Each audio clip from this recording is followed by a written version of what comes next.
Excuse me, I have an important call to make. Saad ni Patty sa mga kasama niya. Nang mga sandaling iyon, ay naroroon siya sa mga living room ng mga kutsere sa alabang. With him were his parents, Faith, at ang ama nito. Kaya sila nagtipon doon ay para sa formal na paghingi niya ng kamay ni Faith mula sa ama nito. Sa madaling sabi, naroroon sila para mamanhikan. That would come later for sure. But for now, everyone was just engaged in the idle chit-chat. Tumayo na siya at iniwan ang siling. Ang totoo, wala naman talaga siyang kailangan tawagan. Dahilan lamang niya iyon. He just needed to get out that room fast.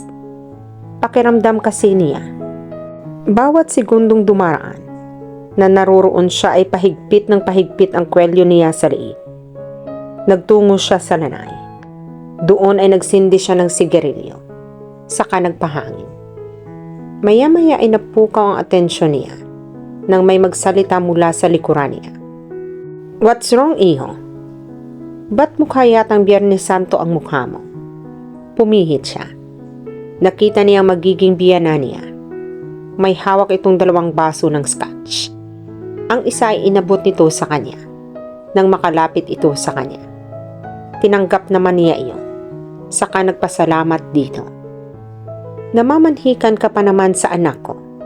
And yet you don't seem happy. Parang gusto ko nang ma-offend.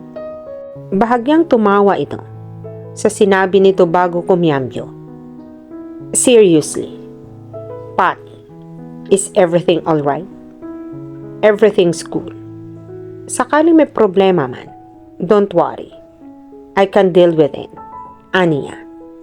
Ang ibig mong sabihin ay tuloy ang pamamanhikan. Napalunok siya. Yes, tuloy na tuloy. Are you absolutely sure? Hindi niya alam kung bakit pero pakiwari niya ay tila may nalalaman ito na hindi niya alam base sa paraan ng pagtatanong nito. Yes. Take in mind, this is a lifetime deal, iho. Ayaw kong masaktan ang anak ko. Kung hindi ka sigurado, ngayon pa lamang ay sabihin mo na. Kung hindi buo ang loob mo, ay wag na natin itong ituloy. Pera lamang ang mawawala sa atin. Mas mahalaga pa rin ang kaligayahan ninyong mga bata.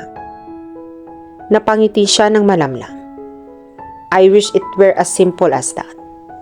But it's simple, iho. Just say no if you don't want to marry Faith. Umiling-iling siya. I can't. Everything is going to be alright. As long as... Itinuro nito ang dibdib niya. Yan ang paiiralin mo. Bilang tugon ay tumango na lamang siya. Noon biglang tumunog ang cellphone nito. Inilabas nito mula sa bulsa ng PDF phone nito. Subalit sa kanyang labis sa pagtataka, ay hindi nito sinagot ang tawag. Sinipat lamang nito kung sino ang caller at pagkatapos ay drinap call or sinet sa mute ang gadget. Kasabay ng buntong hininga ay ibinulsa ni Lara ang cellphone niya. Kanina pa niyang sinisikap tawagan ang kanyang ama. Subalit hindi niya makontak ito. Ring lang ng ring ang telepono nito. Pero hindi naman ito sinasagot iyon. Saan mo ba talaga ako dadalhin, Mang Nonoy? Makailang ulit na tanong niya sa driver ng kanyang ama. Walang babalang pinuntahan siya nito sa bahay kanina. Ang sabi nito ay ipinapasundo raw siya ng kanyang ama. Nagtataka man ay sumama na rin siya rito. Malaman mo rin mamaya. Napangiwi siya sa sinabi nito. Palaging paiwas na tumugon ito sa kanya. Tinanong niya ito kanina kung bakit ayaw nitong sumagot ng tuwid. At ang sabi lang nito ay binilinan daw ito ng kanyang ama na huwag sabihin sa kanya kung saan sila pupunta. Maya-maya ay lumiko ulit sila. Hindi niya maalis-alis sa sarili. Ang pakiramdam na tila paikot-ikot lang sila. Bagaman ay hindi pa naman sila umuulit ng kalsadang dinaraanan, ay iyon ang hinala niya. Nasa Las Piñas sila at hindi niya kabisado ang lugar. Kaya hindi niya masabi kung may timbang ang sapantahan niya. Mang Nonoy, bakit parang paikot-ikot lang tayo? Hindi na nakatiis na tanong niya. Nagkamot ito ng ulo. Ha? Hindi naman, ma'am. Nag-shortcut lang ako para makaiwas tayo sa traffic. Iiling-iling na napabuntong hininga na lamang siya. Magkasamang bumalik sa living room, sina Patty at Mr. Gutierrez. Pagdating nila roon, ay nagsalita kaagad ang kanyang ama. Bueno, yaman din lamang na kumpleto na ulit tayo. Bakit hindi pa natin simulan ang kailangan simulan? Ramdam na ramdam niya ang paggitaw ng pawis sa noo niya. Kailangan pa niya maglabas ng panyo para pahirin ang mukha niya. Yes, let's do that. Segunda naman ang ama ni Faith. It was make or break time. Napatingin siya kay Faith. Mukhang ang bata-bata pa nito. Parang walang kamuwang-muwang. At hindi pa mukhang lumagay sa tahimik. He loathed to admit. But he knew she could be petty at times. Bata pa nga kasi ito. And he would be spending the rest of his life with her. He sighed. Faith was all right, he supposed. Pero parang kapatid lang talaga ang turing niya rito. Matutunan niya kayang mahalin ito, gaya ng pagmamahal ng isang lalaki sa isang babae, paglipas ng panahon. Somehow he doubted it. If only he had a choice. Ang kaso ay wala. Maraming bagay ang nakasalalay at maraming tao ang maapektuhan kung hindi matutuloy ang kasal nila. Iho, kapag kuwan ay pukaw sa kanya ng kanyang ama. Right. Inilabas niya mula sa bulsa ng pantalon niya ang kahita ng singsing. Ang engagement ring na iyon ay ibinigay ng great father niya sa great grandmother niya. At ipinasa naman ito sa lolo niya para ibigay sa lola niya. Then it was passed on to his father. Then to him. Tradisyon na iyon ng angka nila. Needless to say, his family was all about traditions. Tumikim muna siya bago nagwika. Mr. Gutierrez, I would like to ask, all of a sudden, he felt like he was suffocating. Napalunog siya at niluwagan niya ang kwelyo ng kanyang polo. I would like to... Muli ay natigilan siya. Try as he might, he just couldn't continue. Isa-isang tiningnan niya ang mga tao sa paligid niya. All of them were looking at him, expectantly. In the end, he just couldn't do it. I'm sorry. I can't. Aniya. Kitang-kita niya na pamulagat ang mata ng kanyang ama. Nalaglag naman ang mga panga ng kanyang ina. Oddly enough, Faith just might. Ganoon din ang reaksyon ng ama nito. At bakit naman hindi? Tanong ng huli. Because I'm in love with someone else. There, he said it, and he had never felt more liberated in his whole life. Tila noon lamang siya nakahinga ng maluwag. Husan? Tanong ng kanyang ina. Lara, the girl you brought at your grandfather's wake? Yes, sagot niya. Nababaliw ka na ba, Patty? Hindi maaari ito. Iho, mag-isip-isip ka ng mabuti. Maigting na protesta ng kanyang ama. Kahit ano pa ang sabihin ninyo, ay hindi nito magagawang bawasan ang relief na nadarama niya ng mga sandaling iyon. Good. Iyan lang ang hinihintay kong marinig mula sa iyo. Ani ng ama ni Faith at ipinagtaka niya ng labis. Ano ang ibig ninyong sabihin? Tanong niya rito. Si Faith ang sumagot. Ngiting-ngiti ito. Because my daddy knows you're in love with my sister. He felt his jaw drop. Where was he? Some sort of alternate universe. Naguguluhan talaga siya. Binalingan niya si Mr. Gutierrez. Ngunit sa puntong iyon, ay may kausap na ito sa cellphone nito. Nonoy, pwede mo na siyang dalhin dito. Payak na wika nito, kung sino man ang nasa kabilang linya. Anong kaguluhan ito, Gustavo? Tanong ng kanyang ama kapagkuhan. Halatang hindi na ito natutuwa. I will explain everything. But first, hintayin muna natin si Lara. Maya-maya lang ay nandito na siya. Several tensions-filled minutes later, he saw Lara enter the room. Hindi na niya napigilan ang impulse niya. He stood up and went to her, grasping the sides of her face with both hands, and kissing her like there was no tomorrow. How he missed her. Nagulantang si Lara nang makilala niya kung sino-sino ang mga taong nadatna niya sa living room. Pagpasok niya sa bahay ng kanyang ama, ay doon siya kaagad iginiya ng kawaksi. Lalo siyang nagulantang ng hindi pa man ganap na nakakahuma, ay binihag na ang mga labi niya ni Patty. I missed you, sabi nito pagkatapos ng halik nila. Anong nangyayari? Bakit kayo nandito? Magkasunod na tanong niya. Hayaan mo akong magpaliwanag, singit ng kanyang ama. Dad, ano ito? Ano ang nangyayari? Inakbayan siya ng kanyang ama. Pahiram muna sandali, iho. Saad dito kay Patty. Pagkatapos ay iprinisinta siya nito sa iba pang naroroon. Everybody, I would like to meet you my daughter Lara. Ang sabihing na-shock siya ay kulang. She felt her head spinning. There was just too much to take in. Gusto tuloy niyang isipin na nanaginip lamang siya. Literal na kinagat niya ang dila niya. Nakadama naman siya ng sakit. Sa makatuwid, hindi siya nananaginip lamang at totoong nangyayari sa kanya ang lahat ng iyon. I think I better explain. Mukhang lahat kayo ay nagulantang. Saad ng kanyang ama, makalipas ang ilang segundo. You do that, Panyero. You owe us that. Saad naman ang ama ni Patty. And so her father explained. Totoo na anak ko si Lara. Subalit itinago ko siya. Sapagkat nangangamba ako sa sasabihin ng iba. Needless to say, hindi ang aking kabiyak ang kanyang ina. I'm not proud of what I did. And I'm sorry.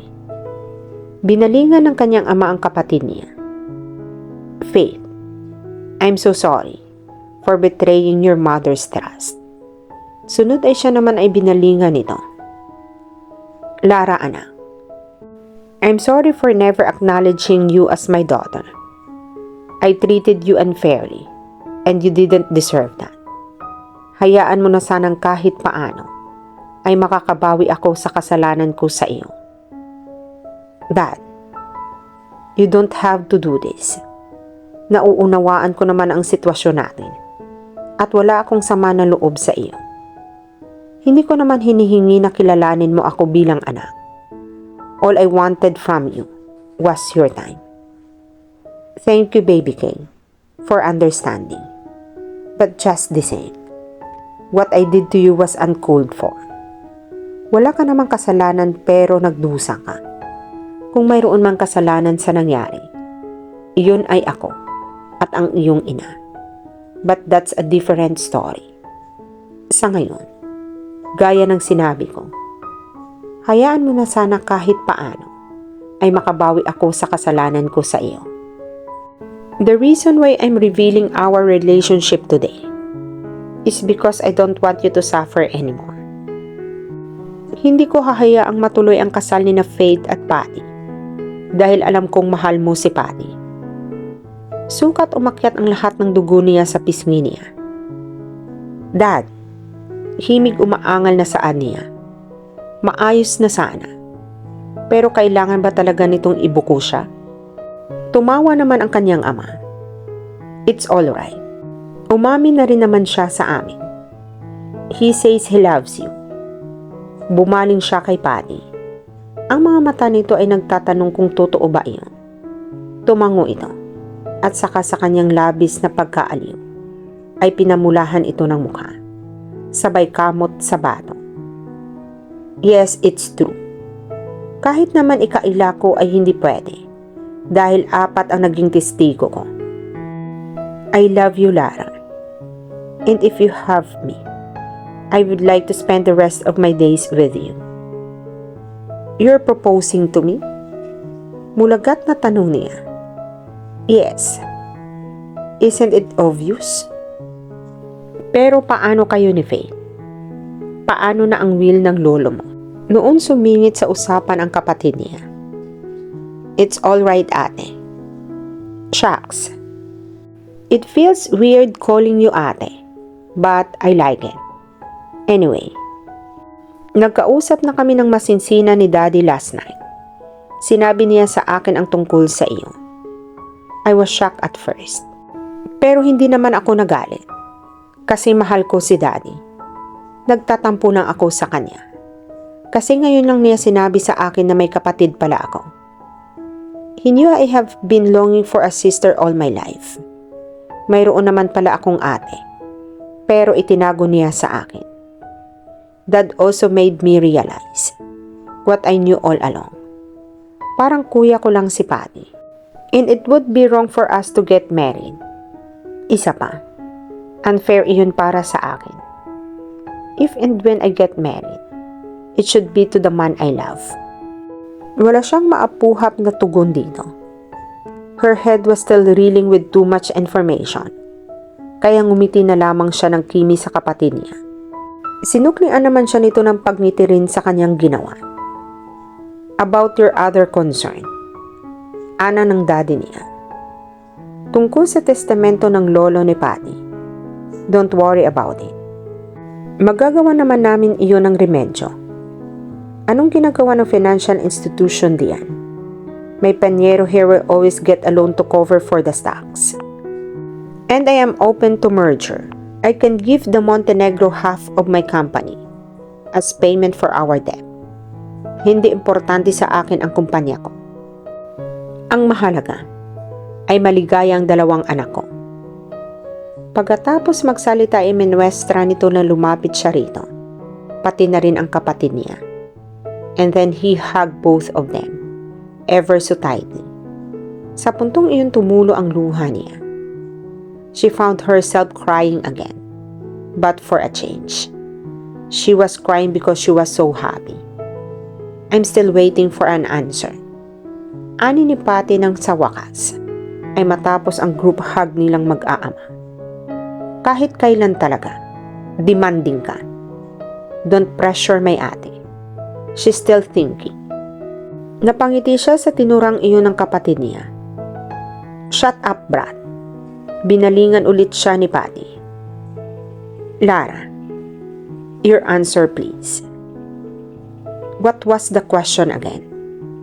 Pilyang tanong niya. Exasperated na kumunot ang ulo nito. Gayunpaman, ay inulit nito ang proposal nito. Lara, will you be my wife? Why? Because I love you. And I don't think I can live the rest of my life without you by my side. His words, so sweet and so obviously sincere, made her swoon. So will you marry me? Tumango-tango siya. Sabay ngiti ng maluwang at sinabi, I will. Pagkalipas ng 6 na buwan ay ikinasal sa Manila Cathedral sina Patty at Lara. Marangya at masaya ang okasyon na dinaluhan ng humigit kumulang 200 bisita. For Lara and Patty, it was the happiest day of their life. They were husband and wife now, bound to spend the rest of their tomorrows together. Bonus na lang ang katotohanan na ang pag-iisang dibdib nilang iyon ay hindi sinasadyang natupad nilang huling kahilingan ng namayapang lolo ni Patty. After all, Lara was Gustavo's daughter too. At dito na po nagtatapos ang buhay pag-ibig ni Patty at Lara. Sana po ay may nakuha kayong aral at inspirasyon sa pag-iibigan nila. At sana po, muli ninyo akong samahan sa susunod ko pang kwentong ibabahagi sa inyo. Muli, maraming salamat po. Be good, Be safe and God bless po everyone.